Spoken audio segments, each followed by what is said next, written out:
And welcome back to more The Legend of Zelda: Link's Awakening.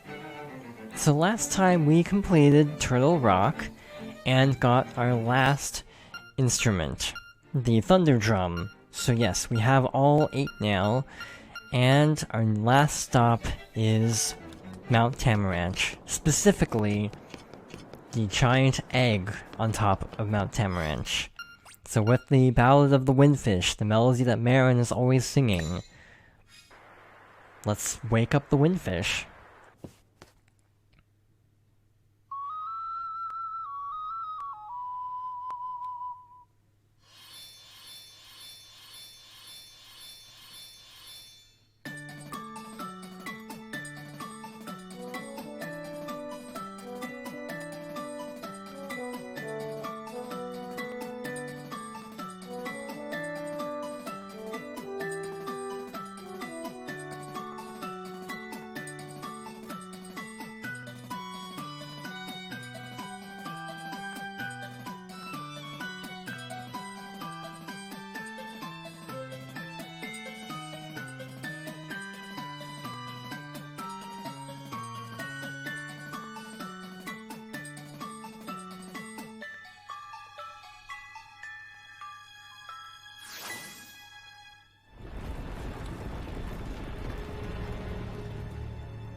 Time has come. The Windfish awaits.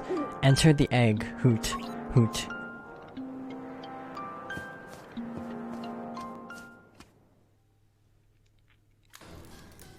We are now inside the Windfish's egg. Our final level.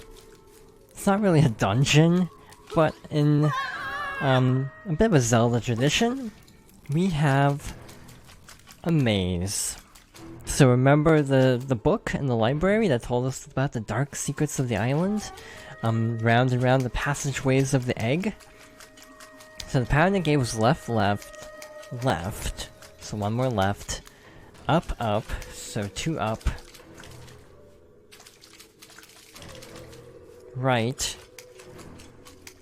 And then up twice. So if I did it correctly, this should be the correct path. And with that, we have reached the end. There's nothing more to do, for now in the main story at least, but jump down this ominous portal and see what awaits us.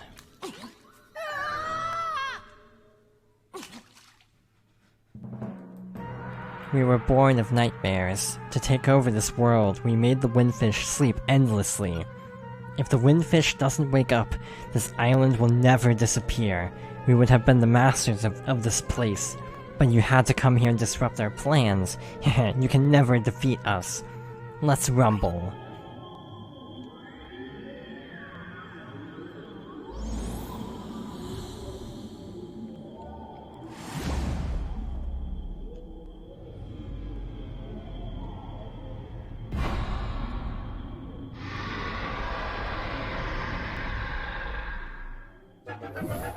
And welcome to our final challenge, the final nightmare. So this boss is, admittedly, a little confusing. So the boss has taken the form of this little blob, and if we try different things, bombs... it wasn't in range, but still, point stands, you know, arrows... boomerang... None of this will work. So what do we do? Actually, let's try Magic Rod. Actually, it would be funny if the Magic Rod worked, but I don't think it does. So yeah, none of this works. So what we actually have to use is Magic Powder. One of the first items we got is necessary for one of the final bosses. I find this a little bit weird. Obviously, we fought like a little blob monster before, so it wasn't completely out of left field. But it does feel a little arbitrary having to use magic powder of all things. So this is a nightmare form based on Aghanim from Link to the Past. Like in that game, you want to deflect the right colored attacks and dodge the wrong colored attacks. The red spheres are ones you can deflect. The blue spheres will do damage. So we actually have to just dodge them. They also split into multiple other spheres, so we have to be a little careful. I didn't know it could actually teleport if you're too slow. But yeah, that one we actually have to dodge straight up. No getting around that. I know speedrunners for Link to the Past always try to track how many blue spheres they get because it's obviously a huge time loss if you get a lot of blue spheres. And in case that is the next phase down. Next form is a Moldorm. Something I realized was, I feel like Puppet Ganon in Wind Waker, the warm form, was kind of like Moldorm because you have to hit it in the tail, and it never really occurred to me. It's like, you know what, that's probably an Easter egg. I never really thought about that before, but it makes sense that that would be an intentional reference. Speaking of Ganon, we have a nightmare version of Ganon based on, I think, A Link to the Past. I feel like the bats are from a previous game. So once he stops spinning his trident, he throws it. Luckily holding our sword that will block it. So, what do we do? I think we spin attack. It's just a matter of getting within range. So, dodge the trident, in theory, and then spin. Or not. Let's try arrows. I actually don't know if this will work, but I want to see if it will work, because I've never tried using arrows. Okay, so you can't block these, I guess that makes sense. Maybe you just have to, like, not be careless. There we go, got one hit in. So arrows do not work. That's actually different than in past Zelda games where arrows would work on this boss.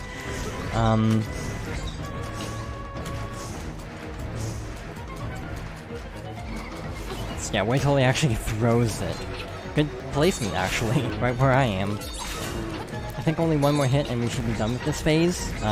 This is a very slow fight, because I'm just kind of experimenting. This is a pretty easy boss, so I'm not too worried. I say this as I'm at half health. So basically what you actually want to do is not charge up until later. I was charging up too early. So I'm gonna swap to Boomerang now. Next up we have a little worm enemy. The Landmola. Just throw the boomerang at it a few times and it goes down. That's really trivial. But with that form down, we have our final form. So, if you're on the original version, use the boomerang. It breaks this boss in half. The boomerang being very optional, it does like a one-hit KO or something ridiculous. I don't know the exact amount of hits it takes, but it's really fast. If you have the boomerang and you don't want a challenge, use the boomerang. It's kind of a neat little Easter egg if you do have it.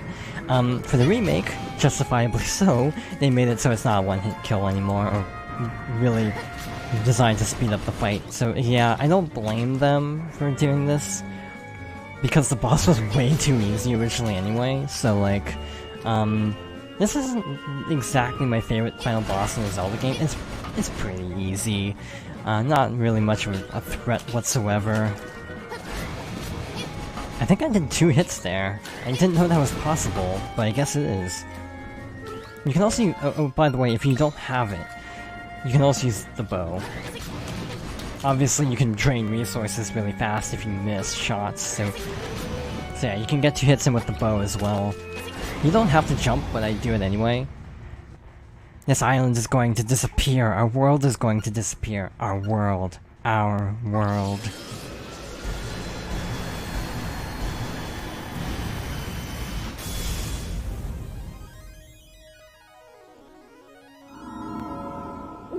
Link, you have beaten all of the nightmares. Climb the stairs before you.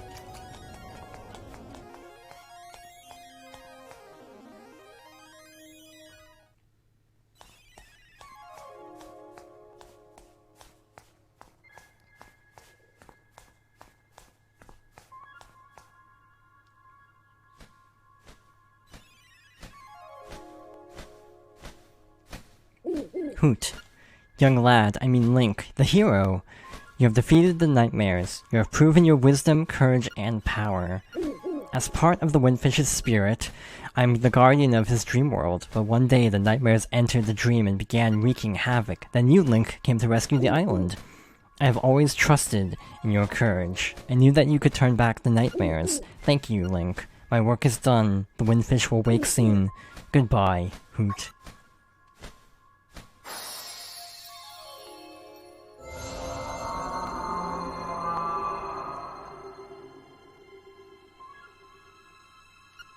I am the Windfish. Long has been my slumber. In my dreams, an egg appeared. It was surrounded by an island with people, animals, an entire world. But verily, it be the nature of dreams to end. When I dust awaken, Koholint will be gone. Only the memory of this dreamland will exist in the waking world.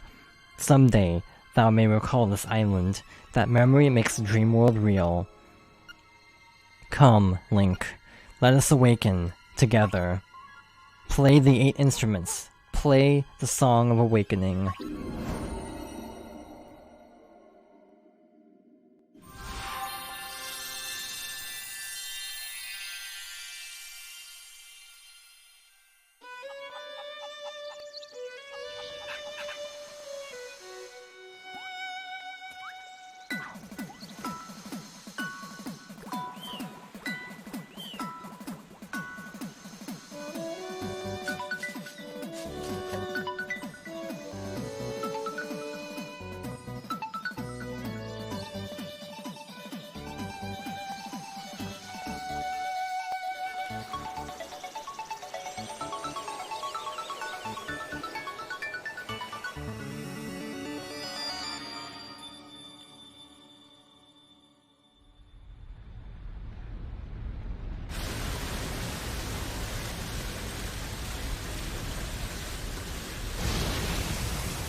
And with that, we have finished The Legend of Zelda: Link's Awakening. Obvious plot hole. How is Link going to get back on land from here? But other than that, I really enjoyed this game.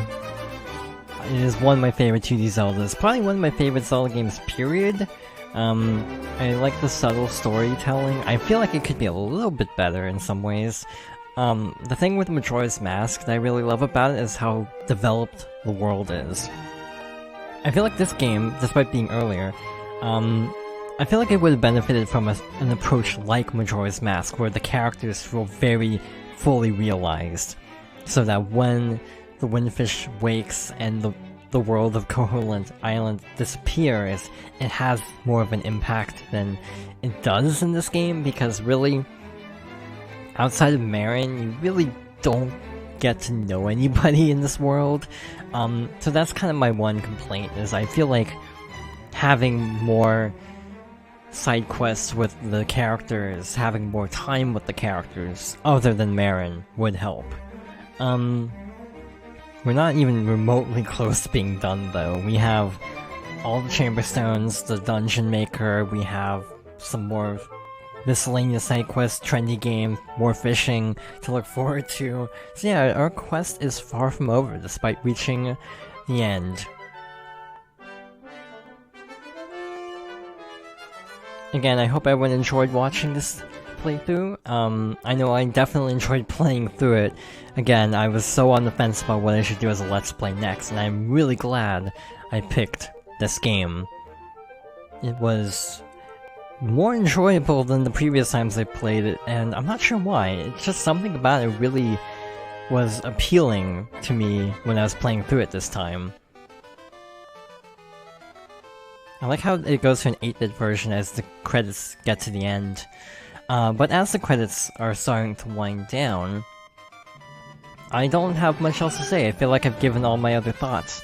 So thank you for watching, and I hope you'll join me next time for more The Legend of Zelda: Link's Awakening. But first, do you remember Marin's wish about wanting to be a seagull and flying to faraway lands?